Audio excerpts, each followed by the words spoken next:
Oh, when the saints go marching in. Are we actually singing it like Oh, when the saints go marching in. Oh, how I love to be in that number. Everybody, when the saints go marching in.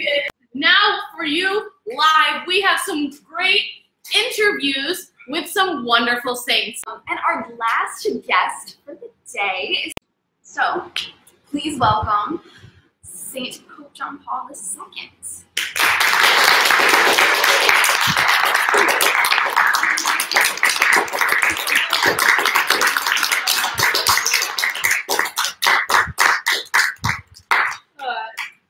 Thank you so much for being here with us. Oh, good afternoon. Good afternoon to you too. Of course. Now, I know many people have probably heard of you, seeing you're one of the most recent popes and a very influential one at that. So just to dive a little deeper today into your story, hopefully teaching some people at home a little bit more about you, just something new. Do you have anything you'd like to share with us? Yes, of course. Well, the beginning is a good place to start. Huh? Yeah. So where are you from and like when did you live? Well, I was born in Wadowice, Poland in 1920. My name then, Karol Wojtyła. I died in 2005 in Rome, and I lived once. I had become the Pope in 1978. And that was also when I took the name John Paul II. And clearly you are a fully canonized saint, yes? This is what they tell me. Yes.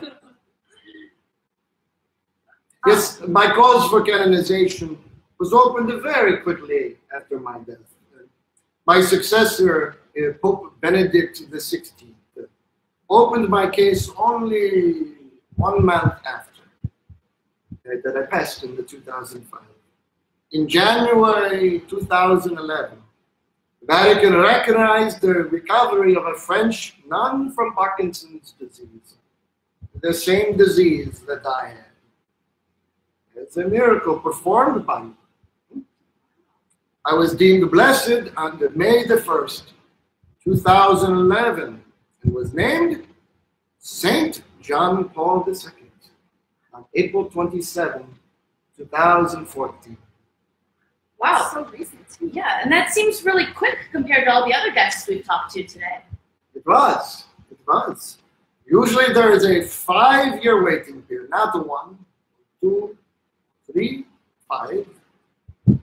But the waiting period from the death to the cause for canonization was in some way changed for me.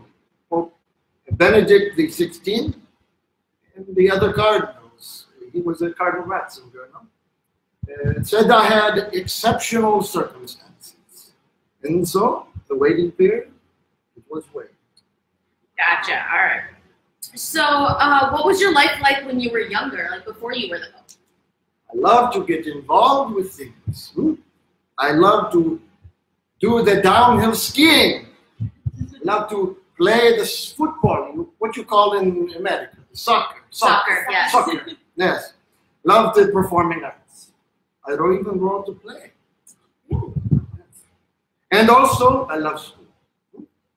I was particularly good at learning the languages. Now, you see I have this paper. My English is okay. The paper helps. Yeah. Yes. But in my time in school, I learned about 12 languages. Wow. And many of which I use often. It's the Pope.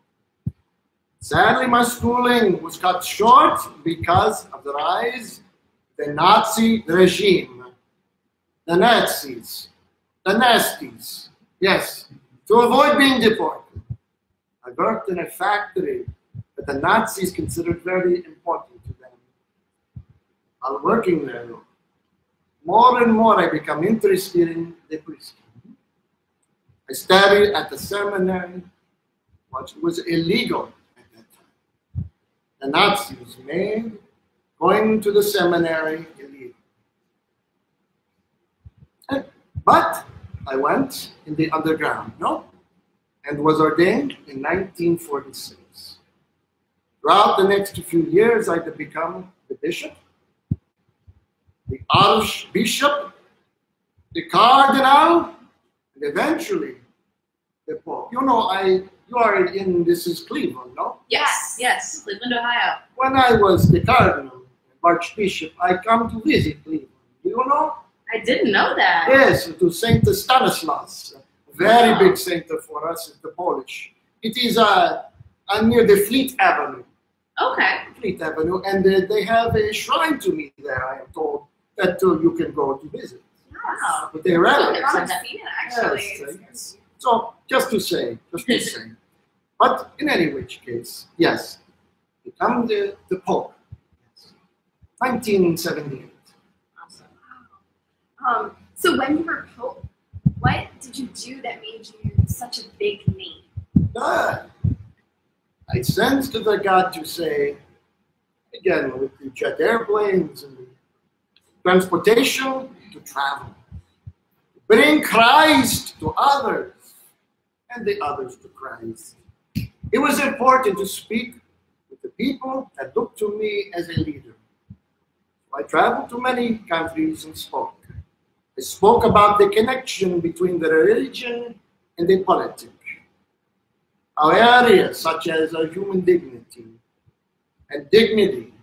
and personal freedom were all things that the church should be vocal about.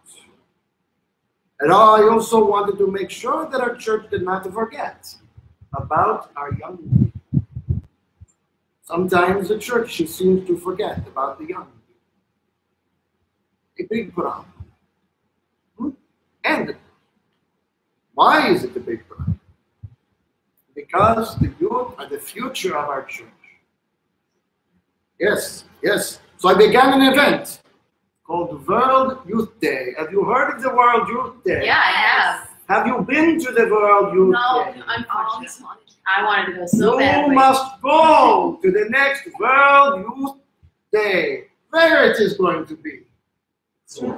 Lisbon, Portugal. No? Yes, yes. You can go with the Pope Francis. Talk and bring your whole youth group. Bring your friends. Come to the World Youth Group, because this event is where all young people from all around the world are invited together to celebrate their faith. And the fact that this faith connects them with people all over the world to be seen and experienced. Down to yes, all over the world. It's beautiful. Yeah. So what is your real message for all of the people watching? Yes, iconic JP2. I have the go message, yes, of course. Don't ever stop trying to spread the faith. Let God's light shine through you wherever you go. You never know what seeds you could be planting in somebody's heart. Never forget, God loves you. John Paul II loves you. You, each and every one of you specifically. John Paul loves you. Jesus loves you. Any final thoughts for us here today? I suppose I will say this. Do not be afraid to open wide the doors to Christ. Do not be satisfied with mediocrity. Put out into the deep and let down your nets. Let down your nets for the catch.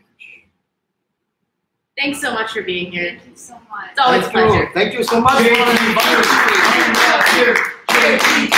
We love you. loves you too. Thank you so much. All right, thank you guys for joining us here for our Saint interviews today. Oh, we're the Saints. Oh, we're the Saints. Oh, we're the Saints. Go marching in. Go marching in. Go the Saints. Go marching in. Oh, how I love to be in that number. Oh, when the Saints go marching in.